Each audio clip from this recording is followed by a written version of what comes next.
పోషిస్తాము.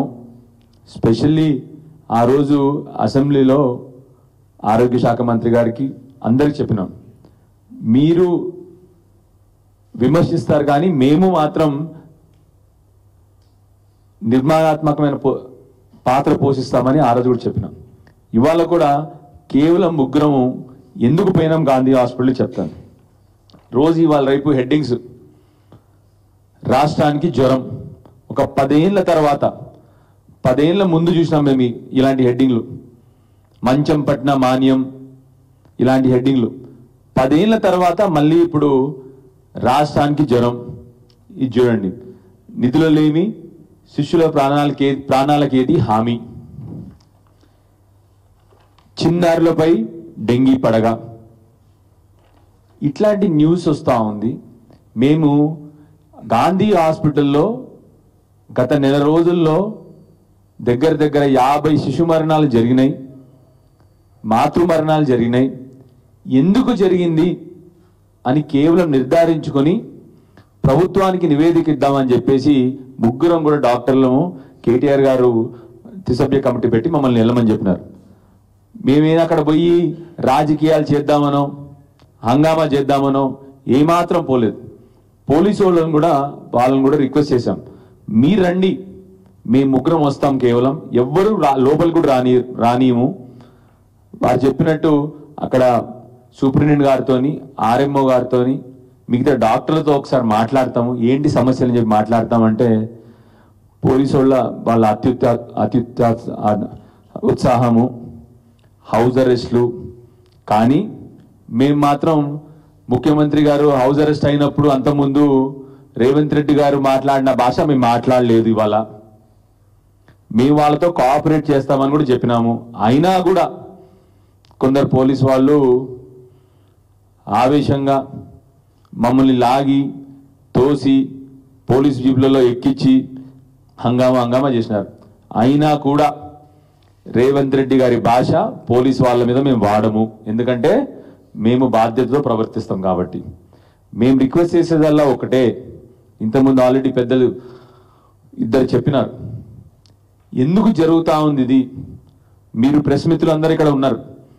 నిన్న ఈ న్యూస్ వచ్చిన తర్వాత నాకు కనీసం 5-6 ప్రెస్ మిత్రులు ఫోన్ చేసినారు, అన్న ఇవే కాకుండా ఈ విష జ్వరాల గురించి దీని గురించి కూడా మాట్లాడినన్నా, మా అందరి ఇళ్లలో ఇన్ఫెక్షన్స్ జ్వరాలతో ఇంట్లో పడుకున్నారమ్మా మా ఇంట్లో అని చెప్పినారు. మరి ఎందుకు జరుగుతూ ఉంది అని కేవలం అడగడానికి ఇవాళ ముగ్గురం కలిసి గాంధీ హాస్పిటల్కి, ఇంకా భవిష్యత్తులో రేపటి నుంచి ఇంకా వేరే హాస్పిటల్స్ కూడా విజిట్ చేయడానికి ప్రణాళిక తయారు చేసుకున్నాం. కానీ ప్రభుత్వం ఇవాళ రేవంత్ రెడ్డి గారి నియంతృత్వ పాలన మళ్ళీ కనబడింది ఇవాళ. సో దయచేసి ఇప్పటికీ పెద్దలని చెప్పినారు, మాతో రిక్వెస్ట్ ఒకటే, మీతో వెంటనే ఒక సమీక్ష సమావేశం పెట్టండి. మీరు ఇప్పటి వరకు ముఖ్యమంత్రి గారు కనీసం గాంధీకో, ఉస్మానియాకో, వరంగల్లో కేఎంసీకో ఏ ఒక్క హాస్పిటల్ని విజిట్ చేయలేదు. వారు వెళ్ళిందల్లా ఎవరంటే ప్రైవేట్ హాస్పిటల్ పోతారు, ఇనాగ్రేషన్ చేస్తారు, వారు ఆ ప్రైవేట్ డాక్టర్లతో ముచ్చట్లు పెడతారు తప్ప ఇప్పటి వరకు వారు ఒక్క ప్రభుత్వ ఆసుపత్రిని కూడా విజిట్ చేసిన దాఖలా లేవు. 10 నెలలు అయ్యింది. ముఖ్యమంత్రి గారు ఇప్పటి వరకు ఒక్క ప్రభుత్వ ఆసుపత్రి కూడా విజిట్ చేసిన దాఖలాలు లేవు. దయచేసి వారిని కోరేది ఒకటే, మీకు ప్రాణాల మీద విలువ లేదు. ఇవో ఎందరు మంది పిల్లలండి, ఇది ఈ చిన్న న్యూస్ చూడండి. కేవలం లాస్ట్ మంత్లో నీలోఫర్ హాస్పిటల్ ఇది 9 మంది చిన్నారులు చనిపోయినారు.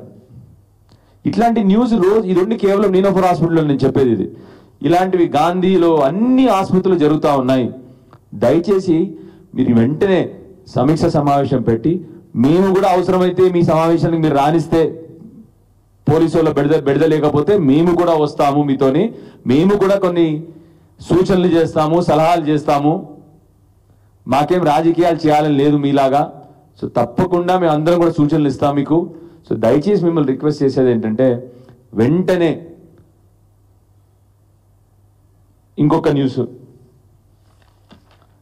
టీ హబ్లో ఆగిన నిర్ధారణ పరీక్షలు.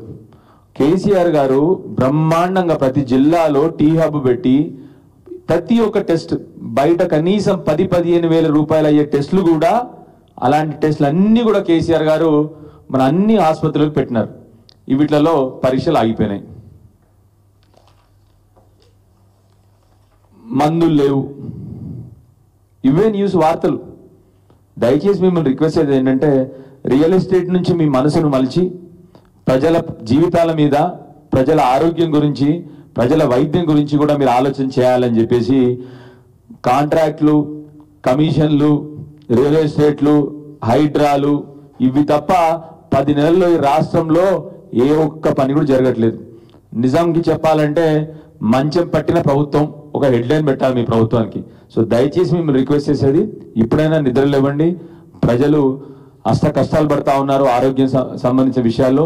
వెంటనే మీరే సమీక్షించి ఇవన్నిటి మీద యాక్షన్ తీసుకోవాలని చెప్పేసి ముఖ్యమంత్రి గారిని కోరుతాం.